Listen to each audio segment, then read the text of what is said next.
ابن مسعود کہتے ہیں جب کوئی آدمی اللہ سے سوال کرنے کا ارادہ کرے تو پہلے وہ اللہ کی ایسی حمد و ثنا بیان کرے جو اس کے لائق ہے، پھر نبی صلی اللہ علیہ وسلم پر درود بھیجے، اس کے بعد دعا کرے۔ اس طرح کرنے سے ممکن ہوگا کہ وہ کامیاب ہو جائے، یعنی اپنی مطلوبہ چیز کو پا لے، اس کی دعا قبول ہو جائے۔ حضرت علی رضی اللہ عنہ کہتے ہیں ہر دعا روک دی جاتی ہے یہاں تک کہ محمد صلی اللہ علیہ وسلم پر درود پڑھا جائے۔ یہ ان کے احساسات ہیں اور وہ سمجھتے ہیں کہ یہ درود ہی دعاؤں کو آگے بڑھانے والا ہے۔ مناوی کہتے ہیں کل دعاء محجوب، یعنی ہر دعا سے قبولیت روک دی جاتی ہے یہاں تک کہ دعا کرنے والا نبی صلی اللہ علیہ وسلم پر درود پڑھتا ہے، یعنی دعا اللہ کی طرف نہیں اٹھتی یہاں تک کہ اس کے ساتھ نبی صلی اللہ علیہ وسلم پر درود کو نہ ملایا جائے، کیونکہ درود دعا کی قبولیت کا وسیلہ ہے۔ ہم نے دعا کی اہمیت اور آداب میں پڑھا تھا کہ کچھ وسیلے ایسے ہیں جو جائز ہیں اور کچھ وسیلے ایسے ہیں جو درست نہیں ہیں۔ تو جائز وسیلوں میں سے ایک وسیلہ کیا ہے کہ ہم درود پڑھیں تاکہ ہماری دعا آگے بڑھے۔ دعا میں درود کی وجہ سے اللہ سبحانہ وتعالی ہماری ساری ضروریات کے لیے کافی ہو جاتا ہے۔ صحیح الترغیب والترہیب میں آتا ہے ایک شخص نے عرض کیا اے اللہ کے رسول صلی اللہ علیہ وسلم، کیا میں اپنی دعا کا تہائی یعنی 1/3 حصہ آپ پر درود پڑھنے کے لیے مقرر کر دوں؟ آپ نے فرمایا ہاں اگر تم چاہو تو۔ اس نے کہا 2/3 2/3؟ آپ نے فرمایا ہاں اگر تم چاہو۔ اس نے کہا اگر میں ساری دعا درود کے لیے مقرر کر دوں؟ تو رسول اللہ صلی اللہ علیہ وسلم نے فرمایا پھر تو اللہ تمہاری دنیا اور آخرت کے غم و فکر کے لیے تمہیں کافی ہو جائے گا۔ اس کا یہ مطلب نہیں ہے کہ ہم پھر کوئی دعا مانگے ہی نہ، اس کا مطلب یہ ہے کہ زیادہ سے زیادہ درود پڑھیں، یعنی دعائیں تو ہم مخصوص وقت میں پڑھتے ہیں یا پھر جب کوئی ضرورت پیش آتی ہے، لیکن درود ہم ہر وقت پڑھ سکتے ہیں، یعنی ہماری روزانہ کی جو روٹین ہے، چلتے پھرتے اٹھتے بیٹھتے، کیونکہ کچھ لوگوں نے اس کے ساتھ بھی بڑی پابندیاں عائد کی ہوئی ہیں کہ بغیر وضو کے درود نہ پڑھا جائے، سر پہ دوپٹے کے بغیر درود نہ پڑھا جائے، راستے میں کہیں درود نہ پڑھے۔ ایسا کچھ نہیں ہے، دعا ہو، ذکر ہو، درود ہو، وضو کے ساتھ، وضو کے بغیر، راستے میں، سوتے جاگتے اٹھتے بیٹھتے ہر جگہ پڑھ سکتے ہیں۔ صرف یہ ہے کہ نماز جو ہے وہ وضو کے بغیر نہیں ہوتی، وہ پوری طرح سطر ڈھانکے بغیر نہیں ہوتی۔ آپ لمبی سے لمبی نماز پڑھ رہے ہیں لیکن آپ نے ایسا دوپٹہ اوڑا ہوا ہے کہ آپ کے بال جھلک رہے ہیں تو آپ کی نماز نہیں ہوگی، آپ کی محنت ضائع ہو جائے گی۔ لیکن درود شریف کے وقت اگر آپ کام کر رہے ہیں، مثلاً کھانا پکا رہے ہیں اور آپ نے دوپٹہ اتار کے ایک طرف رکھا ہوا ہے کہ بار بار وہ بیچ میں اٹک رہا ہے تو کوئی حرج نہیں، سر ننگا بھی ہے تو درود شریف پڑھ سکتے ہیں۔ تو درود شریف پڑھتے رہنے سے انسان کے سارے مسائل حل ہو جاتے ہیں، خاص طور پر اگر آپ کے دل پر بوجھ ہے، غم ہے، پریشانی ہے تو درود ان چیزوں کو دور کرنے والا ہے، ان کا ازالہ کرنے والا ہے۔ یہ دنیا اور آخرت کی خیر کو جمع کرنے والا ہے، کیونکہ اللہ تعالیٰ جس کو غم اور فکر میں کافی ہو جائے تو ایسا شخص دنیا اور آخرت دونوں کی پریشانیوں سے نکل جائے گا، کیونکہ نبی صلی اللہ علیہ وسلم نے درود کی فضیلت کیا بتائی کہ پھر اللہ تعالیٰ اس کو دنیا اور آخرت کے ہم و غم کے لیے کافی ہو جائے گا، یعنی پھر سارے معاملات آپ کے اللہ کے سپرد ہو جائیں گے۔ یعنی اذن یکفیک اللہ ما اہمک، تمہاری دینی، دنیاوی، اخروی معاملات، ہر چیز میں جو پریشانیاں ہیں انشاءاللہ وہ دور ہو جائیں گی۔ اس کی وجہ کیا ہے؟ اس کی وجہ یہ ہے کہ انسان اللہ سبحانہ تعالیٰ کی طرف متوجہ ہوتا ہے اور ایک محسن کے احسانات کو یاد کرتا ہے، یعنی جیسے شکر نعمتوں کو بڑھاتا ہے نا، لَإِن شَكَرْتُمْ لَأَزِيدَنَّكُمْ، اگر تم نے شکر ادا کیا تو میں تمہیں کیا کروں گا؟ اور نعمتیں دوں گا۔ درود شریف کیا ہے؟ اگر آپ غور کریں تو درود کیا ہے؟ درود دراصل نبی صلی اللہ علیہ وسلم کے ہم پر جو احسانات ہیں کہ آپ نے ہمیں ایمان سے روشناس کیا، قرآن سے روشناس کیا، حکمت سے روشناس کیا اور ہماری خاطر دعائیں کی، بے شمار احسانات ہیں نا آپ صلی اللہ علیہ وسلم۔ آج ہم آپ کو کیا بدلہ دے سکتے ہیں؟ کس شکل میں بدلہ دے سکتے ہیں؟ ہم آپ کے لیے کیا کر سکتے ہیں؟ اب ہمارے والدین ہمارے ساتھ احسان کرتے ہیں تو ہم ان کی خدمت کرتے ہیں، ہم ان کو کچھ پکا کے دے دیتے ہیں، ہم ان کو کچھ کھلا دیتے ہیں، ہم ان کو کچھ گفٹ دے دیتے ہیں، یعنی مختلف طریقے سے ماں باپ کو خوش کرنے کی کوشش کرتے ہیں، چاہے انہیں ضرورت ہو یا نہ ہو۔ ہم سب ایسے ہی کرتے ہیں نا، یعنی ہم یہ تھوڑی دیکھتے ہیں کہ ان کو اس وقت ہمارے لاڈ پیار کی ضرورت ہے یا نہیں ہے، وہ دکھی ہیں، پریشان ہیں یا نہیں ہے۔ ہم اپنی محبت کا اظہار کسی نہ کسی شکل میں کرتے رہتے ہیں۔ وہ فوت ہو جاتے ہیں تو پھر کیا کرتے ہیں؟ پھر ان کو وزٹ نہیں کر سکتے، ان کو دیکھ نہیں سکتے، ان کو کچھ دے نہیں سکتے، انہیں کچھ کھلا پلا نہیں سکتے، پھر ہم ان کے لیے بس صرف دعائیں کرتے ہیں یا صدقہ خیرات کر دیتے ہیں، یہی چیزیں ان کو فائدہ دیتی ہیں۔ نبی صلی اللہ علیہ وسلم کے احسانات ہم پر سب انسانوں سے زیادہ ہیں، ہمارے ماں باپ سے بھی زیادہ ہیں ہم پر۔ اگر ہم سیرہ پڑھیں اور دیکھیں کہ آپ نے کتنے دکھ اٹھائے، کتنے غم اٹھائے، کتنی پریشانیوں سے گزرے تو حیران ہو جاتا ہے انسان کہ اتنے کتنی بھی سچی خیرخواہی کسی انسان کے اندر ہو سکتی. النبی اولا بالمؤمنین من انفسہم، نبی تو تم سے بھی زیادہ تمہارے لیے مہربان ہے. یعنی ہم اپنی جانوں کے بارے میں اتنے فکر مند نہیں ہوتے، ہم اپنے آپ کو خود جہنم کی آگ سے بچانے کے لیے وہ فکر نہیں کرتے جتنی فکر ہمارے نبی صلی اللہ علیہ وسلم نے ہمارے لیے کی. تو ان کے احسانات کا بدلہ کیسے دیں گے ہم ان کے لیے کیا کریں گے؟ ہم ان کے لیے درود پڑھیں گے. تو یہ درود کا پڑھنا آپ کے احسانات کا بدلہ تو ہم کہاں سے دے سکتے ہیں، لیکن اس کے جواب میں ایک شکریہ ادا کرنے کا انداز ہے، ان کی مہربانیوں کو اکنالج کرتے ہیں. کیونکہ جو شکر گزار انسان ہوتا ہے وہ دنیا میں بھی مطمئن ہوتا ہے، اس کی ایک فلفلمنٹ ہوتی ہے، اور پھر یہ ہے کہ اس کے آگے کے مرحلے بھی آسان ہوتے. وہ جس کے ساتھ بھی شکر گزاری کا معاملہ کرتا ہے، عام انسانوں کے ساتھ بھی، تو وہ ان کا محبوب بن جاتا ہے. تو جب ہم اللہ تعالیٰ کا شکر ادا کرتے ہیں تو کیا ہم اللہ کے محبوب نہیں ہوں گے؟ جب ہم رسول اللہ صلی اللہ علیہ وسلم کا شکریہ ادا کرتے ہیں، اور شکریہ ادا کرنا صرف زبان سے تھینک یو کہنا نہیں ہوتا، وہ مختلف طریقے سے کسی کو دعا دینا بھی. یعنی اگر ہم کسی کے احسان کا بدلہ صرف دعا کی شکل میں بھی دیتے ہیں تو یہ بھی شکریہ ادا کرنے کی بہت بڑی قسم ہے. اور پلٹ کر واپس تو اپنے اوپر ہی آتا ہے. یعنی جب شکر کسی کا ادا کرتے ہیں، جب کسی کے احسان مند ہوتے ہیں، ایک ہوتا ہے بس صرف تکلفاً رسماً ایک فیشن کے طور پہ، ایک روٹین کے طور پر کسی کو تھینک یو بول دینا، نہیں، دل سے جینوئنلی دوسرے کا شکر گزار ہونا، یہ اس کے دل میں آپ کی محبت بڑھاتا ہے. اس میں آپ کی نیت یہ نہیں ہوتی کہ وہ مجھ سے محبت کرے، نہیں، آپ اس کو اکنالج کر رہے ہوتے ہیں، اس کا احسان مان رہے ہوتے ہیں، اور اللہ تعالیٰ اس کے دل میں آپ کی محبت ڈال دیتا ہے. اور جو ناشکرے انسان ہوتے ہیں، جو ناقدرے ہوتے ہیں، سب سے پہلے تو ہم اللہ ہی کے حق میں ناقدرے، وما قدر اللہ حق قدری، ہم نے اللہ کی قدر ہی نہیں کی جیسا قدر کرنے کا حق ہے. ہم نے نبی صلی اللہ علیہ وسلم کی قدر ہی نہیں کی جیسا کہ قدر کرنے کا حق ہے. تو ہماری یہ تسبیحات اور ہمارا یہ درود شریف اس قدر کی طرف بڑھنے کا ایک چھوٹا سا جسچر ہے کہ ہم واقعی اس بات کو مانتے ہیں کہ ان کے ہم پر احسانات تھے. لہٰذا جب ہم درود پڑھتے ہیں تو اس کا مطلب یہ ہے کہ ہم نے باقی چیزیں چھوڑی اور ہم آپ کا حق ادا کرنے کی طرف متوجہ ہو گئے. تو یہ چیز اللہ تعالیٰ کو کتنی پسند آتی ہوگی کہ یہ اپنے لیے کچھ نہیں مانگ رہا، اپنے لیے نہیں کچھ مانگ رہا، اپنی باتیں نہیں کر رہا، یہ اپنے غموں کو بھول کے، اپنے کاموں کو چھوڑ کے صرف نبی صلی اللہ علیہ وسلم پر درود بھیج رہا، یعنی ان کا احسان مان کر، ان کا شکریہ ادا کرتے ہوئے ان کے لیے دعا کر رہا ہے. نبی صلی اللہ علیہ وسلم اللہ تعالیٰ کے محبوب ہیں، سب سے بہترین بندے ہیں، سب سے بہترین نبی ہیں. اللہ تعالیٰ ان سے محبت کرتا ہے. اللہ تعالیٰ فرماتے ہیں قل ان کنتم تحبون اللہ فاتبعونی یحببکم اللہ، کہہ دیجیے اگر تم اللہ سے محبت کرتے ہو میری اتباع کرو، اللہ تم سے محبت کرے گا. تو نبی صلی اللہ علیہ وسلم کی اتباع ہو، آپ کی سنتوں پر عمل کرنا ہو، آپ پر درود پڑھنا ہو، یہ سب کس میں اضافہ کرتا ہے؟ اللہ کی محبت بندے کو ملتی ہے. یحببکم اللہ، اللہ تم سے محبت کرے گا. اور اللہ تعالیٰ جس سے محبت کرے پھر اس کی تو بات ہی کیا، سیجعل لهم الرحمن ودا، اس کے مسائل کیسے حل نہیں ہوں گے؟ اس کے مسائل ضرور حل ہوں گے، اس کے غم دور ہوں گے، اس کی پریشانیاں دور ہوں گی. لہٰذا جب ہم اس سٹیٹ میں آ جاتے ہیں تو پھر آپ دیکھیں کہ یہ درجہ اس سے بھی بڑھ جاتا ہے جو ہم اپنے لیے خود کچھ مانگ رہے ہوتے ہیں نا. کیونکہ جب آپ کو کسی سے محبت ہوتی ہے تو آپ اس کے لیے کچھ بھی کرنے کو تیار ہوتے ہیں. یہ تو انسان کا حال ہے، انسان کی محبت ہے نا. تو جس انسان سے اللہ کو محبت ہو پھر اس کے مسئلے کیسے حل نہیں ہوں گے؟ اللہ سبحانہ تعالیٰ اس کے لیے بہترین چیزیں کیوں نہیں کریں گے؟ تو اس طرح یہ درود جو ہے وہ دعا سے بھی بازی لے جاتا ہے کہ انسان اللہ کی محبت حاصل کر لیتا ہے، اور اس کے نتیجے میں دعائیں قبول ہوتی ہیں، اور اللہ تعالیٰ کی طرف سے رحمتیں آتی ہیں، درجے بلند ہوتے ہیں، گناہ معاف ہوتے ہیں. لیکن اس کا یہ مطلب ہرگز نہیں کہ آپ باقی دعائیں نہ مانگیں، کیونکہ خود نبی صلی اللہ علیہ وسلم نے ساری دعائیں مانگی ہیں. یہ جو ہم آپ کو جتنی بھی دعائیں سکھا رہے ہیں یہ مسنون دعائیں ہیں، ان کو دعا سمجھ کے پڑھیں اور اس کو ریپیٹڈلی پڑھیں، کیونکہ دعا میں تکرار بھی ضروری ہے. ہم آداب میں پڑھ چکے ہیں، اصرار ضروری ہے، تکرار ضروری ہے، افتقار ضروری ہے. تو اپنی محتاجی، اپنی عاجزی، اپنی ہمبلنس کو ظاہر کرتے ہوئے اللہ تعالیٰ سے مانگتے رہیں.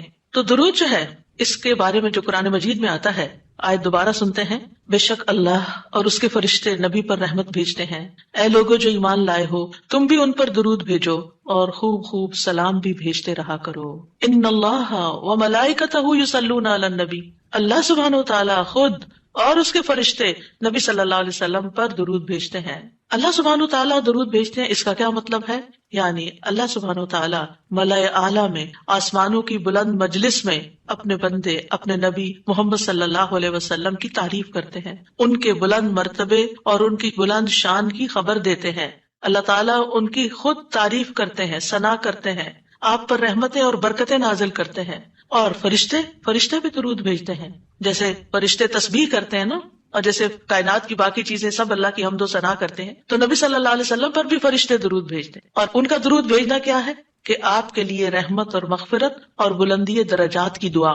یعنی ایک تو فرشتے ایمان والوں کے لیے دعا کرتے ہیں، دوسرا یہ کہ فرشتے نبی صلی اللہ علیہ وسلم کے لیے خاص دعائیں کرتے ہیں. تو اگر اللہ تعالیٰ ان پہ درود بھیجتا ہے، ان پہ رحمت نازل کرتا ہے، فرشتے درود بھیجتے ہیں، تو پھر اہل ایمان کو کیا کرنا چاہیے؟ پہلے اللہ تعالیٰ اور فرشتوں کی بات کی گئی تاکہ ہمارے اندر بھی شوق پیدا ہو کہ ہم بھی درود بھیجیں. یا ایھا الذین آمنوا صلوا علیہ وسلموا تسلیما، اے ایمان والو تم بھی آپ پر خوب خوب درود اور سلام بھیجو، صلاۃ و سلام بھیجو. یعنی پہلے آسمان والوں کی خبر دی گئی کہ فرشتے ایسا کر رہے ہیں، پھر زمین والوں کو حکم دیا جا رہا ہے کہ تم بھی ایسا کرو. قرطبی کہتے ہیں اس آیت کے ذریعے اللہ نے اپنے رسول کو آپ کی زندگی میں، یعنی رسول اللہ صلی اللہ علیہ وسلم کی زندگی میں اور آپ کی وفات کے بعد آپ کو شرف و مرتبہ بخشا ہے، اور آپ کے مقام اور مرتبے کو بیان کیا ہے کہ آپ کا کیا مقام ہے، تاکہ ہم ایمان والے اس مقام کو سمجھیں. تو دوسرے لفظوں میں آپ صلی اللہ علیہ وسلم کے لیے اوپر کے جہان اور نیچے کے جہان میں تعریفیں ہوتی ہیں. یعنی ہم بھی آپ کی تعریف کرتے ہیں اور فرشتے بھی آپ کی تعریف کرتے ہیں، ہم بھی آپ کے لیے دعائیں کرتے ہیں، فرشتے بھی آپ کے لیے دعائیں کرتے ہیں. اور اللہ سبحانہ وتعالیٰ ملأ اعلیٰ میں مقرب فرشتوں کے پاس اپنے نبی کی تعریف کرتے ہیں. آپ دیکھیں کہ دنیا میں طرح طرح کی مجالس ہوتی ہیں نا، کچھ مجالس بڑی خاص ہوتی ہیں، خاص لوگ صرف انوائٹیڈ ہوتے ہیں، ہر کوئی نہیں وہاں جا سکتا. آسمانوں میں بھی خاص مجالس، اللہ سبحانہ وتعالیٰ کے جو خاص مقرب فرشتے ہیں جنہیں وہ حکم دیا گیا تھا کہ آدم کو سجدہ کرو، جن کے سامنے اللہ تعالیٰ نے یہ بات رکھی تھی کہ میں آدم کو پیدا کرنے جا رہا ہوں. یہ گیدرنگ جو ہے اس کو ملأ اعلیٰ کہتے ہیں. ملأ کہتے ہیں سرداروں کو، اور اعلیٰ کہتے ہیں بلند سردار. تو یہ ایلیٹ کلاس ہے فرشتوں کی کہ جس کے سامنے اللہ سبحانہ وتعالیٰ نے حضرت آدم کی پیدائش کی بات کی تھی اور پھر اس کے بعد سجدے کا حکم دیا گیا تھا. تو مقرب فرشتوں کے درمیان یا ان کے پاس اللہ سبحانہ وتعالیٰ نبی صلی اللہ علیہ وسلم کی تعریف کرتے ہیں. ذرا سوچئے، امیجن کیجئے فرشتوں کی مجلس. ویسے تو کوئی فرشتہ اللہ کی نافرمانی نہیں کرتا، ہر فرشتہ اطاعت گزار ہے، ہر فرشتہ اللہ کی بات مانتا. یفعلون ما یؤمرون، لپکتے ہیں، دوڑتے ہیں، بھاگتے ہیں، تیز بھاگتے ہیں ایک دوسرے سے. فالسابقات سبقا، ایک دوسرے سے سبقت لے جاتے ہیں اللہ کا حکم ماننے میں. یعنی فرشتوں کا یہ حال ہے. لیکن ان کی کیٹیگریز ہیں. سورۃ فاطر کے شروع میں کیا آتا ہے؟ جاعل الملائکۃ رسلا اولی اجنحۃ مثنی وثلاث ورباع ویزید فی الخلق ما یشاء. 2 پروں والے فرشتے بھی ہیں، 3 والے بھی ہیں، 4 والے بھی ہیں، اور پھر اللہ جتنی چاہتا ہے بڑھا دیتا ہے. جبریل علیہ السلام کے تو 600 پر ہیں. سوچئے کیا کیفیت ہوگی ان کی. اور پھر جو حاملین عرش فرشتے ہیں ان کی کندھے سے لے کے یہاں کان کی لو تک 700 سال کا فاصلہ ہے. اتنا عرصہ کوئی سفر کرتا رہے. اب آپ خود سوچیں کہ اتنے بڑے فرشتے ہیں وہ، ان کے سامنے اللہ سبحانہ وتعالیٰ محمد صلی اللہ علیہ وسلم کی تعریف فرماتے ہیں. آپ کے مقام کا اندازہ کریں. کیا ہم نے قدر کی اپنے نبی کی؟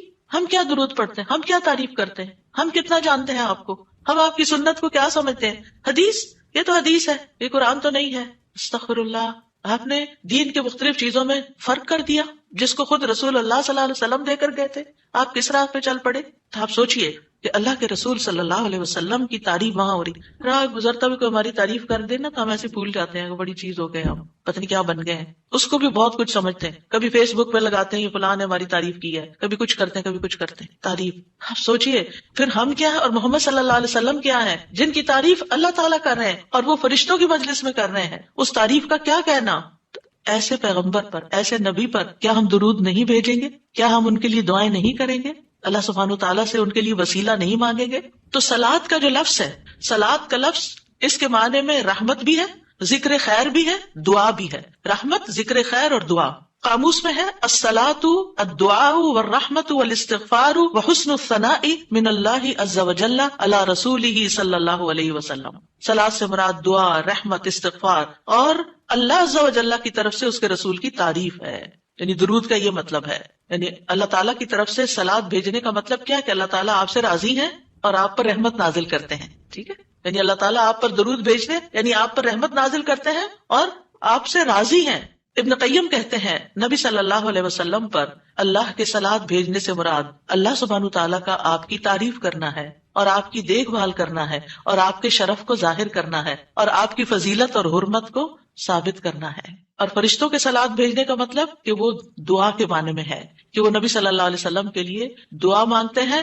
اور یہ بھی ممکن ہے کہ وہ اللہ سبحانہ تعالیٰ کے ساتھ مل کر نبی صلی اللہ علیہ وسلم کی تعریف کرتے ہیں کہ فرشتے بھی آپ کی تعریف کرتے ہیں. ابو عالیہ کہتے ہیں کہ معزز فرشتوں کا صلات بھیجنا ان کا دعا کرنا ہے نبی صلی اللہ علیہ وسلم کے لیے.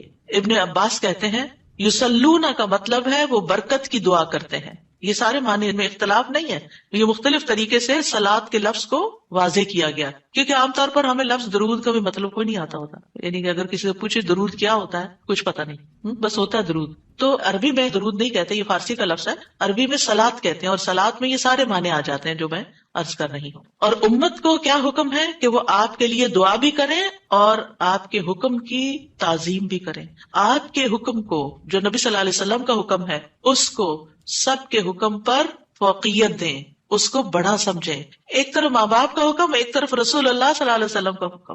اگرچہ اللہ سبحانہ وتعالیٰ نے ہمیں ماں باپ کے ساتھ احسان کا حکم دیا ہے، ان کی بات ماننے کے لیے بھی کہا ہے، لیکن ان کے مقابلے میں اگر رسول اللہ صلی اللہ علیہ وسلم آ جاتے ہیں تو پھر ہمیں رسول اللہ صلی اللہ علیہ وسلم کی بات کو فوقیت دینی ہے، ترجیح دینی ہے، اہمیت دینی ہے.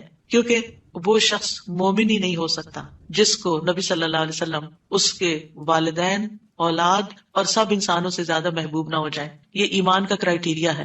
سارے انسانوں، چاہے کوئی کتنے بڑے بڑے اسکالرز ہوں، سائنٹسٹ ہوں، ریسرچرز ہوں، چاند پہ جانے والے لوگ ہوں، جو مرضی ہوں، جہاں رسول اللہ صلی اللہ علیہ وسلم کی بات آ گئی، یہ بات سچی ہے. صدق اللہ و رسولہ، اللہ اور اس کے رسول نے سچ کہا ہے. صحیح اوتھینٹک حدیث سامنے آ گئی ہے، ایسا ہی کرنا چاہیے.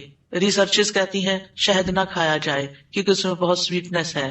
نہیں، قرآن کہتا ہے کہ شہد میں شفا ہے. نبی صلی اللہ علیہ وسلم نے تجربہ کروایا تھا ایک شخص کو، وہ شہد سے پہلے بیمار ہوا تھا اور پھر اسی سے ہی وہ ٹھیک ہوا تھا جس کا پیٹ خراب ہوا تھا. ہمارا یقین ہے اگر شہد خالص ہے، شہد ہے، کچھ اور نہیں، تو پھر اسی میں ہی شفا ہے. یہ ہو نہیں سکتا کہ جو بات قرآن کہہ دے اور جو بات نبی صلی اللہ علیہ وسلم کہہ دے پھر اس میں کوئی شک باقی رہے. کوئی شک نہیں. ہمیں اس شک کو دل سے نکالنا ہے. دو چیزیں ایمان میں خلل ڈالتی ہیں، شبہات اینڈ شہوات. کیونکہ جب ہمارے اندر ڈاؤٹس آ جاتے ہیں نا کسی چیز کے بارے میں، تو پھر ہمارا یقین اٹھ جاتا ہے، پھر ہمارا عمل کمزور ہو جاتا ہے. اور اسی طرح جب ہماری خواہشات آگے آ جاتی ہیں تو پھر ہم لیزی ہو جاتے ہیں، ہم اپنی مرضی پسند کے محبوب کام کرنے لگتے ہیں اور دوسرے کاموں کو پیچھے کر دیتے ہیں، چاہے وہ ہمارے لیے زیادہ فائدے کی کیوں نہ ہو.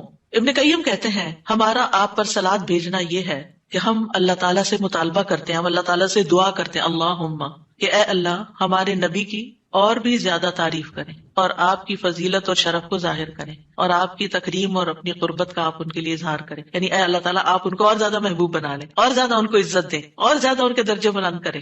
اور یہ سچے دل سے تو دعا اسی کی ہوگی نا جو نبی صلی اللہ علیہ وسلم سے محبت کرتا ہوگا اور آپ کی اہمیت کو جانتا ہوگا. ان لوگوں کا درود کیا درود ہوگا جو نبی صلی اللہ علیہ وسلم کو وہ عزت اور مقام دیتے ہی نہیں جو واقعی ان کا ہے. کیونکہ جب تک کسی سے محبت نہ ہو تو اس کے لیے اس درجے کی دعا بھی نہیں ہو سکتی. چاہے دن میں کوئی 10 دفعہ آپ سے کہنا میرے لیے دعا کرو، آپ کریں گے، لیکن اس پیار سے وہ دعا نہیں نکلے گی جس پیار سے وہ دعا نکلے گی جس سے آپ کے لیے محبت. وہ نہ بھی کہتا آپ اس کے لیے دعائیں کرتے رہتے ہیں. اور پھر یہاں پر اس آیت میں صرف صلات کی بات نہیں بلکہ کیا فرمایا، وَسَلِّمُوا تَسْلِيمًا، سلموا، آپ کو سلام کا تحفہ بھی دیں. صرف صلات نہیں بلکہ سلام بھی کریں. تسلیم کا کیا مطلب ہے کہ آپ پر خیر و برکات نازل ہوں، آپ پر اللہ کی رحمتیں اور سلامتیاں ہوں، اور آپ ہر طرح کی تکالیف اور آفتوں سے محفوظ رہیں، ہر طرح کے نقائص سے پاک رہیں. جب ہم کہتے ہیں نا اللہم صلی علی محمد، درود ویسے تو یوں پورا پڑھ کر اللہم صلی وسلم علی نبینا محمد، تو اس کا مطلب کیا ہے کہ یا اللہ محمد صلی اللہ علیہ وسلم کے لیے آپ کی دعوت میں، یعنی آپ نے جو دعوت دی لوگوں کو اسلام کی طرف، آپ کی امت میں اور آپ کے ذکر خیر میں ہر طرح کی سلامتی لکھ دے، ہر طرح کے نقص سے سلامتی ہو جائے. اور اس طرح امت آپ کے لیے جتنی دعائیں کرتی جا رہی ہے، یعنی جب سے نبی صلی اللہ علیہ وسلم کے بارے میں یہ آیت اتری اور جب سے صحابہ کرام اور پھر تابعین، تبع تابعین اور امت کے باقی لوگ ان ساری صدیوں میں آپ کے لیے یہ دعا کر رہے ہیں، ان ساری دعاؤں کے اس درود کے نتیجے میں آپ کا مقام بلند ہوتا جا رہا ہے، ہوتا جا رہا ہے، ہوتا جا رہا ہے. آپ سوچئے کہ اللہ سبحانہ وتعالیٰ کتنا قدردان ہے. نبی صلی اللہ علیہ وسلم نے اپنی نبوت کی مختصر زندگی میں جو محنت کی سو کی، لیکن اس کا انعام اور صلہ کتنی خوبصورت شکل میں اللہ تعالیٰ دے رہا ہے کہ دنیا میں آپ کا نام بلند کر رہا ہے اور آپ کو بلندی عطا کر رہا ہے اور آپ کے لیے سب سے دعائیں کرنے کو کہہ رہا ہے. یعنی درود کیا ہے؟ نبی صلی اللہ علیہ وسلم کے لیے دعا، اور وہ دعائیں اللہ تعالیٰ قبول بھی کرتے جا رہے ہیں اور اس کے نتیجے میں نبی صلی اللہ علیہ وسلم کے درجات بلند ہوتے چلے جا رہے ہیں. تو سوچئے جو سنت کی پیروی کرے گا، جو آپ کے مشن کو آگے لے کے بڑھے گا، جو اخلاص کے ساتھ اس رستے کو اپنائے گا، جو یہی کام کرے گا جو محمد صلی اللہ علیہ وسلم نے کیے، جو آپ کا پیروکار ہوگا، جو آپ کی سنت کا متبع ہوگا، جو آپ کے اس مشن یعنی دین کی تبلیغ کے کام کو آگے لے کر بڑھے گا، کیا اللہ تعالیٰ اس کو ایسے ہی چھوڑ دیں گے؟ کیا اللہ سبحانہ وتعالیٰ اس کی قدر نہیں کریں گے؟ ہم سب انسان کسی نہ کسی طرح دنیا میں بلندی چاہتے ہیں، کوئی ڈگری کے ذریعے، کوئی مال کے ذریعے، کوئی کسی ذریعے دوسروں سے آگے نکلنا چاہتا ہے، بلند مرتبہ ہونا چاہتا ہے، لیکن اس راستے کو چھوڑ دیتے ہیں کیونکہ اس راستے کو بظاہر یوں لگتا ہے کہ اس سے کیا ملے گا ہمیں، اس سے کون سی بلندی مل جائے گی، اور اس طرح ہم نبی صلی اللہ علیہ وسلم کے طریقہ کار کو چھوڑ کر اور طریقوں کو اختیار کرنے لگتے ہیں۔ ہم سمجھتے ہیں شاید اس میں زیادہ خیر ہے یا اس سے ہمیں زیادہ بھلائی یا کوئی بڑائی مل جائے گی، نہیں، اصل بات یہ ہے کہ ہمیں جو عزت یہ دین دے سکتا ہے، جو مرتبوں کی بلندی، جو اللہ کی رحمتیں، جو خیر اور لازوال نعمتیں جنہیں کبھی ختم نہیں ہونا، جو اس راستے سے مل سکتی ہیں، وہ دنیا میں کوئی اور راستہ ہے ہی نہیں ان سب نعمتوں کو پانے کا۔ پھر بھی ہم اپنے دین کو حقیر سمجھتے ہیں اور دین کی خدمت کو فارغ وقت کا کام سمجھتے ہیں اور پورے خوشی اور محبت اور خلوص کے ساتھ یہ کام نہیں کرنا چاہتے۔ ہمیں ضرورت رہتی ہے کہ کوئی اور آئے، دھکا سٹارٹ کرے اور پھر ہم آگے بڑھیں، کوئی ہمیں موٹیویٹ کرے تو پھر ہم کچھ کریں، ہم خود سے کچھ کرنے والے نہیں۔ ہم کس بات کے انتظار میں ہیں؟ اصل مشکل یہ کہ ہمارے یقین میں کمی ہے، تو اس یقین کو بڑھانے کی ضرورت ہے۔ تو اللہ سبحانہ وتعالیٰ اپنے فرشتوں کے بعد ایمان والوں کو حکم دیتا ہے کہ اے مومنو، تم تو زیادہ حقدار ہو کہ نبی پر درود و سلام بھیجو، کیونکہ تمہیں ان کی رسالت سے جو برکتیں حاصل ہوئی ہیں، جو فیض حاصل ہوا ہے، وہ فرشتوں کو تو نہیں ہوا نا۔ فرشتے تو پہلے سے اللہ کی عبادت کرے، ہمیں عبادت کے طریقے کس نے سکھائے؟ محمد صلی اللہ علیہ وسلم نے سکھائے۔ آپ کی بدولت ہمیں یہ ساری نعمتیں ملی، تو ہمیں تو زیادہ پھر درود بھیجنا چاہیے۔ تو صلو علیہ وسلموا تسلیما۔ تو آپ کا حق اور آپ کی عزت اور آپ کی قدردانی صرف یہ نہیں کہ ہم آپ کی شان میں کوئی گستاخی نہ کریں یا کوئی گستاخی کرے تو اس کے پیچھے پڑ جائیں، آپ کا مقام اس سے زیادہ کا متقاضی کہ آپ پر درود و سلام بھیجا جائے، اور یہ قرآن سے بھی ثابت اور یہ سنت سے بھی ثابت اور یہ فرشتوں کا طریقہ بھی ثابت۔ اسی لیے آپ دیکھیں کہ نماز کے اندر درود پڑھنا واجب ہے، واجب ہے۔ اگر آپ نے اتحیات پڑھ کے سلام پھیر دیا، درود نہیں پڑھا، تو آپ کی نماز ناقص ہے۔ لیکن اگر آپس میں آپ کو وضو ٹوٹ رہا ہے مثال کے طور پر، اور آپ سوچتے ہیں کہ اب اگر میں اس موقع پر میری نماز جاتی ہے تو میں کیا کروں گا، تو اگر آپ صرف اتنا بھی پڑھ دیتے ہیں نا، اللہم صلی وسلم علی نبینا محمد، اور سلام پھیر دیتے ہیں، نماز ہو جاتی ہے۔ تو یہ یعنی عام حالات میں بھی ہم درود پڑھ سکتے ہیں اور نماز میں تو پڑھنا ہی پڑھنا ہے، اور پھر اذان کے بعد اور مختلف مواقع پر انشاءاللہ دیکھتے ہیں۔ شیخ سعدی کہتے ہیں آپ صلی اللہ علیہ وسلم پر درود بھیجنا اللہ سبحانہ وتعالیٰ اور اس کے فرشتوں کی اقتداء ہے، اور جو حقوق ہم پہ عائد ہوتے ہیں اس کا بدلہ دینا بھی مقصود ہے۔ آپ کی محبت اور آپ کی تکریم کی علامت ہے، جو آپ سے جتنی محبت کرے گا اتنا ہی درود بھیجے گا۔ پھر یہ اجر و ثواب کے حصول کا ذریعہ بھی ہے، سبحان اللہ۔ یعنی جب کوئی انسان شکر گزار ہوتا ہے، قدردان ہوتا ہے، تو اللہ تعالیٰ اس کی کیسی قدردانی کرتے ہیں۔ درود ہم آپ پر پڑھتے ہیں، ثواب ہمیں مل رہا ہوتا ہے، کوئی احسان نہیں ہے کسی پر، آپ کو بھی ساتھ ہی فائدہ ہو گیا۔ اور پھر یہ ایمان کی علامت ہے، کیونکہ جو آپ سے محبت نہیں کرتا اس کا ایمان مکمل نہیں۔ اور پھر آپ کی توقیر جس کا حکم اللہ تعالیٰ نے دیا اس کی علامت بھی ہے، لِتُؤْمِنُوا بِاللَّهِ وَرَسُولِهِ وَتُعَزِّرُوهُ وَتُوَقِّرُوهُ وَتُسَبِّحُوهُ بُكْرَةً وَأَصِيلًا، تاکہ تم اللہ اور اس کے رسول پر ایمان لاؤ اور اس کی مدد کرو اور اس کی تعظیم کرو اور دن کے شروع اور آخر میں تسبیح کرو۔ نبی صلی اللہ علیہ وسلم کے امت پر جو احسانات ہیں ان کا تھوڑا سا ذکر کرنا اس لیے ضروری ہے تاکہ یاد تازہ ہو جائے کہ آپ کے ذریعے ہمیں کیا کیا فیض ملا۔ سب سے بڑی بات یہ کہ وہ ہمارے بارے میں بڑے رحیم و شفیق تھے۔ لَقَدْ جَاءَكُمْ رَسُولٌ مِّنْ أَنفُسِكُمْ عَزِيزٌ عَلَيْهِ مَا عَنِتُّمْ حَرِيصٌ عَلَيْكُمْ بِالْمُؤْمِنِينَ رَءُوفٌ رَحِيمٌ۔ لوگوں تمہارے پاس تمہیں میں سے ایک رسول آیا ہے، اگر تمہیں کوئی تکلیف پہنچے تو اسے گراں گزرتی، اس کو تکلیف ہوتی ہے۔ کیا ہمارے اندر بھی دوسروں کے لیے ایسے احساسات ہیں کہ کسی کو تکلیف پہنچے تو ہمیں تکلیف ہو جائے؟ نبی صلی اللہ علیہ وسلم کو ایمان والوں کی تکلیف سے تکلیف پہنچتی تھی، وہ تمہاری فلاح کا حریص ہے۔ ہم ہیں لوگوں کی فلاح کے حریص کہ ان کو ہدایت ہو جائے، دین کی طرف آ جائیں۔ مومنوں پر نہایت مہربان اور رحم کرنے والا ہے۔ یہ ہیں ہمارے رسول جن کی گواہی اللہ تعالیٰ نے دی کہ ان کے اندر کے جذبات لوگوں کے لیے کیا ہے اور ان کا مشن کیا ہے اور وہ چاہتے کیا ہے آپ کے لیے، اور وہ کتنے شفیق اور مہربان ہے۔ یعنی ایک دائی کی بنیادی صفت ہونی چاہیے کہ وہ دوسروں سے محبت کرنے والا ہو، دوسروں کی خیر کرنے والا ہو۔ ہم بعض اوقات دین کا کام کرتے ہوئے اتنے پروفیشنل ہو جاتے ہیں کہ ہماری ٹون بھی بڑی اسپارٹ ہو جاتی ہے اور ہمارا انداز بھی بڑا تحکمانہ ہو جاتا ہے۔ ہم سمجھتے ہیں کہ ہم صحیح معنی میں خدمت کر رہے ہیں، نہیں، کہیں ایسا نہ ہو کہ اس کی وجہ سے لوگ دین سے ہی دور ہو جائیں۔ نبی صلی اللہ علیہ وسلم کا یہ طریقہ نہیں تھا۔ اللہ کی قسم، ہم جتنے سنت کے زیادہ قریب ہوں گے اتنے ہی زیادہ ہم دین کو فائدہ پہنچانے والے ہوں گے، اور جتنے سنتوں سے دور ہو جائیں گے اور آپ کے طریقے سے دور ہو جائیں گے، آپ سے بھی اتنے ہی دور ہو جائیں گے اور دین کو بھی اتنا ہی نقصان پھر دیں گے۔ نبی صلی اللہ علیہ وسلم مومنوں پر ان کی جانوں سے بھی زیادہ قریب ہیں۔ النبی اولیٰ بالمؤمنین من انفسہم وازواجہ امہاتہم، یہ نبی مومنوں پر ان کی جانوں سے زیادہ حق رکھنے والا ہے۔ اور اس کی بیویاں ان کی مائیں ہیں۔ نبی صلی اللہ علیہ وسلم نے فرمایا دنیا میں کوئی مومن ایسا نہیں جس سے میرا دنیا اور آخرت میں سب سے زیادہ قریب کا رشتہ نہ ہو۔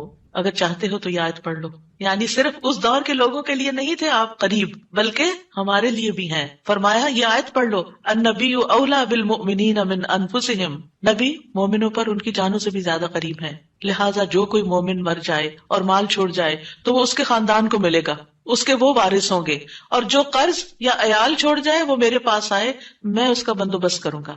آج کوئی حکمران، کوئی لیڈر ایسا ہے جو یہ کہے کہ تمہارا کوئی فوت ہو جائے، جو وہ چھوڑے وہ سب تمہارا، لیکن اگر کوئی تمہاری ضرورت ہے تو میرے پاس آ جاؤ؟ ایسی خیرخواہی محمد صلی اللہ علیہ وسلم کے اندر تھی اپنے ساتھیوں کے لیے۔ آپ امت کے لیے روتے تھے۔